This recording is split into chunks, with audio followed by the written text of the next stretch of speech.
بسم اللہ الرحمن الرحیم نحمده ونصلی ونسلم علی رسولہ الکریم اما بعد۔ محترم ناظرین اکرام، شب برات کے اس موقع پر چند باتیں آپ لوگوں سے عرض کرنی ہیں۔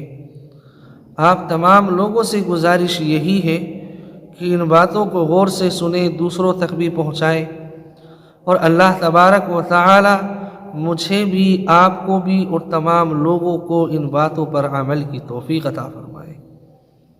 شب برات یہ شعبان کی 14 تاریخ کے سورج غروب ہونے سے لے کر 15ویں تاریخ کے سورج طلوع ہونے تک کا جو یہ وقت ہے، اس کو شب برات کہتے ہیں، یعنی خلاصی کی رات، بری کر دینے والی رات۔ اس رات کے اندر اللہ تبارک و تعالی بے شمار انسانوں کی مغفرت فرماتا ہے، ان کے گناہوں کو معاف فرماتا ہے۔ اللہ تعالی سے دعا ہے کہ اللہ تعالی ان لوگوں میں ہمارا بھی شمار فرمائے جن کی اللہ تبارک و تعالی اس رات مغفرت فرما دیتا ہے۔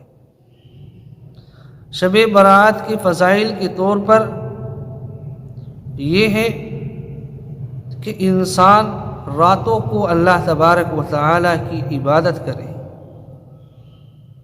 اللہ تبارک و تعالی کا ذکر و اذکار کرے۔ حدیث شریف کے اندر آتا ہے، حضرت علی رضی اللہ تعالی عنہ فرماتے ہیں کہ ارشاد فرمایا جناب نبی کریم صلی اللہ علیہ وسلم نے کہ جب شعبان کی 15ویں رات ہو تو اس رات قیام کیا جائے، یعنی اللہ تبارک و تعالی کی عبادتیں کی جائیں، اور جب دن ہو تو اس میں روزہ رکھا جائے، اور اللہ تبارک و تعالی اس رات کے اندر آسمان دنیا سے پکارتا ہے، آواز لگاتا ہے کہ کون ہے وہ بندہ، کون ہے وہ انسان جو آج مجھ سے مغفرت کی دعائیں طلب کرے، مجھ سے مغفرت طلب کرے، میں اس کی مغفرت کر دوں۔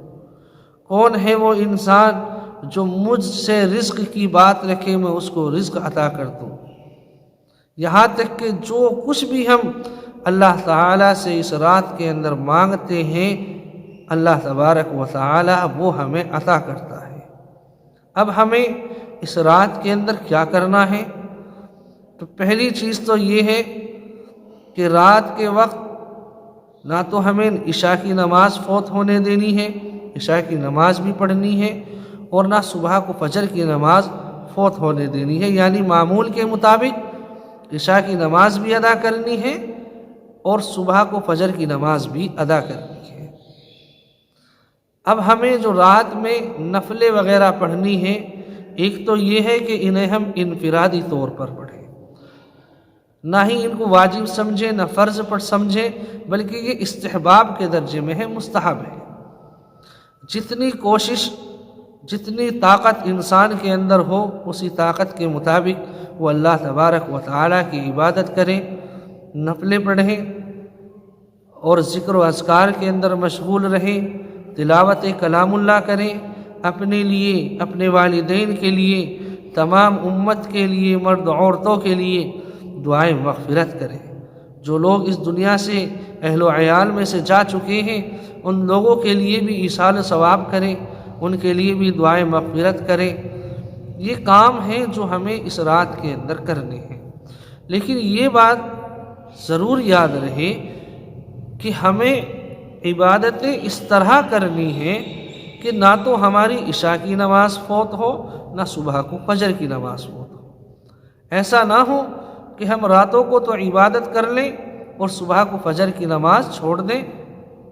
تو اس سے یہ بات معلوم ہوگی کہ جو مستحب تھی عبادتیں ہم نے ان کو تو ادا کر لیا، جو فرض تھی ان کو چھوڑ دیا۔